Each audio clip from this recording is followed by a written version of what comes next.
Assalamualaikum warahmatullahi wabarakatuh. Bismillah, alhamdulillah, wa syukrulillah ala ni'matillah, wala hawla wala quwwata illa billah, wassalatu wassalamu ala sayyidina rasulillah, sayyidina Muhammad ibn Abdillah wa ala alihi wa ashabihi wa man tabi'a sunnatahu wa jama'atah min yaumina hadha ila yaumil ba'thi wan nahdah.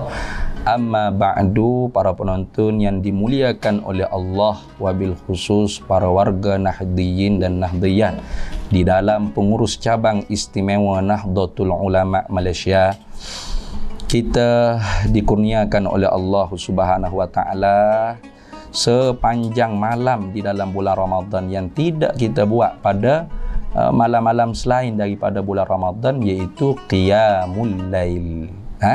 Sebagaimana yang disabda oleh Nabi sallallahu alaihi wasallam, ja'alallahu siyamahu faridatan wa qiyama fil lailihi tatawwu'an. Allah menjadikan pada siang hari pada bulan Ramadan itu berpuasanya wajib, dan pada malam harinya kita bangun sembahyang malam itu sebagainya sunat. Kita di bulan-bulan yang lain, selepas isyak terus tidur, terus pulang ke rumah. Tetapi di bulan Ramadan ni selepas isyak kita sanggup untuk tunggu berjam-jam, kadang-kadangnya di masjid, di surau. Kerana apa? Untuk menunaikan sembahyang malam, Qiyamul Ramadan, menghidupkan malam Ramadan bis salatit tarawih, dengan sembahyang tarawih. Di zaman Nabi sallallahu alaihi wasallam, para penonton yang dimuliakan oleh Allah, tidak dikenalkan nama tarawih. Hingga-hingganya kalau kita baca dalam hadis-hadis, tidak ada satu pun lafaz tarawih. Man salatat tarawih, tidak ada. Yang adanya ialah man qama ramadana, siapa yang menghidupkan malam Ramadan, imanan wahtisaban, dengan penuh keimanan dan mengira-ngirakan balasan ganjaran baik yang dibalas oleh Allah, ghufira lahu ma taqaddama min dzambih, dia diampun dosa-dosa yang telah terdahulu yang kita kerjakan. Tetapi lafaz tarawih ini memang tidak ada. Bahkan di zaman Nabi SAW, Rasulullah itu diceritakan pada hari pertama Qiyamul Ramadan, hari pertama sembahyang malam di bulan Ramadan, setelah isyak Rasulullah bersembahyang dan para sahabat mengikuti dengan beramai-ramai.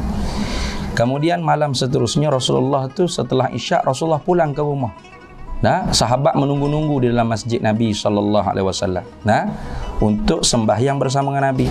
Sehingga separuh malam Rasulullah baru keluar untuk sembahyang Qiyamul Lail. Maka sahabat mengikuti Nabi SAW. Hari ketiga Rasulullah tidak keluar walaupun separuh malam.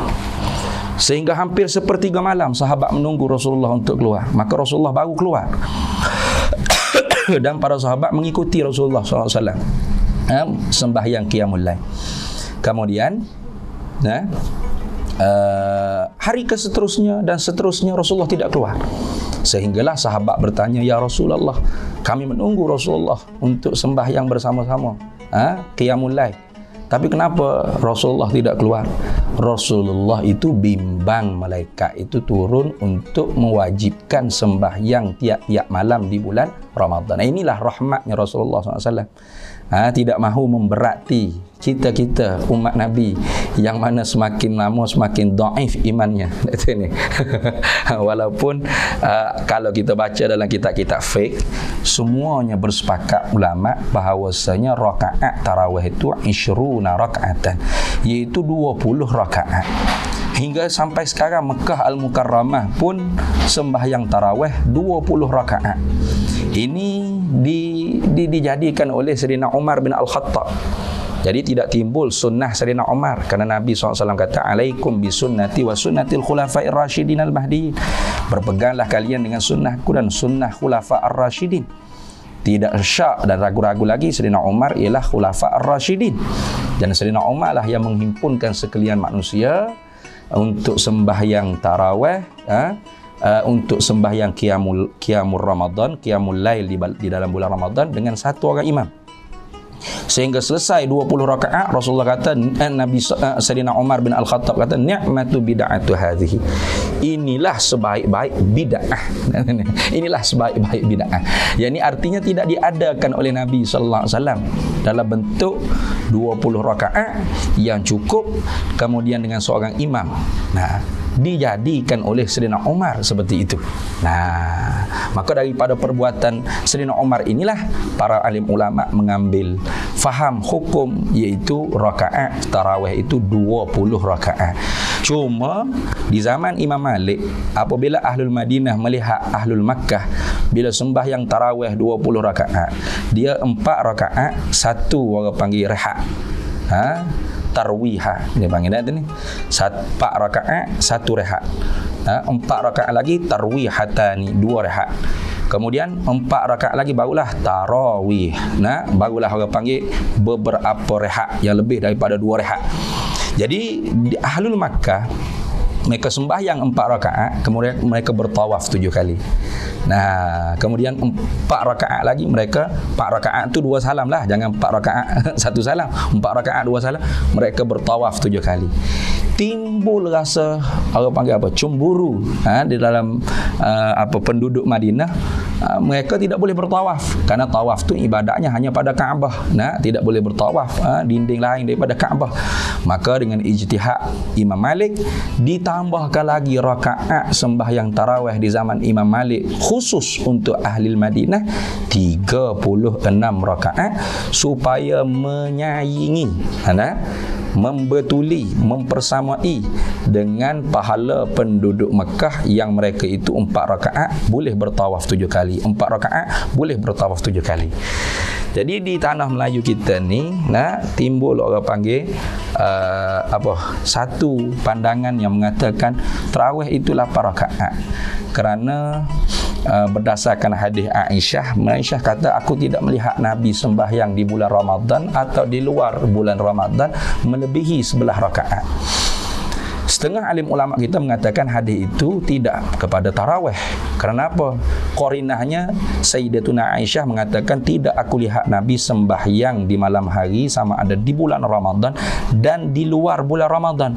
Sedangkan di luar bulan Ramadan tidak ada tarawih. Berarti sembahyang itu lain daripada tarawih, iaitu sembahyang witir. Maka Nabi memang tidak mengerjakan witir 1 rakaat dan tidak mengekali witir di atas 3 rakaat, dan selalunya Nabi sembahyang witir 11 rakaat. Itu Nabi SAW. Pun begitu, para penonton ini dimuliakan oleh Allah, jangan kita berbalah tentang bilangan rakaat tarawih ini. Bagi mereka yang sembahyang tarawih 8 rakaat, berkata oleh setengah ulama Syafi'iyah, tidak mendapat pahala tarawih, hanya mendapat pahala qiyamul Ramadan. Tetapi qaul yang mu'tamad, qaul yang dipegangi oleh Imam Ibnu Hajar Al-Haytami, Imam Ibnu Hajar Al-Haytami, dan begitu juga muafakat dengan Imam Ramli, bagi mereka yang sembahyang tarawih 8 rakaat, mereka mendapat pahala 8 rakaat tarawih tersebut. Karena kalau sah, maka dapatlah pahala 8 tarawih, 8 rakaat tu. Tapi tak dapat pahala 20. Dapat 8. Tapi seakmal bilangan rakaat tarawih itu pastilah 20. Jadi kita dalam bulan Ramadan ni kita beribadat kepada Allah, bukan ibadat untuk berbalah, berkelahi. Saya 20, itu 8 je. Ini orang panggil ibadat saja banyak, tetapi ibadat dia tu berdaki dengan maksiat, ujub, takabur. Jangan. Sedangkan ada alim ulama yang mengatakan sekurang-kurang yang paling sedikit mendapat habuan pahala qiyamul Ramadan ialah sembahyang isyak berjemaah dan sembahyang subuh berjamaah. Orang tu paling malas ni, paling malas sekali dia tu ni, sembahyang isyak berjemaah dan sembahyang subuh berjamaah. Maka dia telah mendapat, orang panggil man qama ramadhana imanan wahtisab, tapi pahala yang paling kurang. Maka orang yang cerdik mesti dia tidak mahu yang kurang. Orang bagi duit 50 sen dengan 50 ringgit, yang mana kita nak? Orang bagi 50 sen dengan 5 juta, sama 5 juga, tapi yang mana satu yang kita nak? Orang cerdik mesti dia nak 5 juta, 5,000, 500, nah, kerana ini banyak. Tapi kalau orang bodoh dia kata biarlah, tak dapat 5 juta pun, 50 sen pun jadi. Itu bodoh dia panggil dia sini. Jadi kita rebut peluang. Kalau kita mampu, sembahyanglah sampai 20 rakaat. Kan ini sembahyang sunat. Nah, pasti kita mampu. Walau tidak mampu berdiri, boleh duduk. Sembahyang yang wajib berdiri itu hanya sembahyang fardu. Sembahyang sunat boleh je kita duduk. Walaupun kurang pahalanya berbanding dengan berdiri, ya.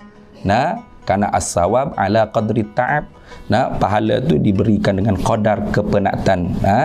Begitu juga orang panggil ma aksaru fi'lan aksaru sawaban. Nah, barang yang banyak perbuatan tu maka banyaklah ganjaran pahalanya. Pasti 20 dengan 8. Orang cerdik tak kata 8 banyak daripada 20. Itu orang bodoh.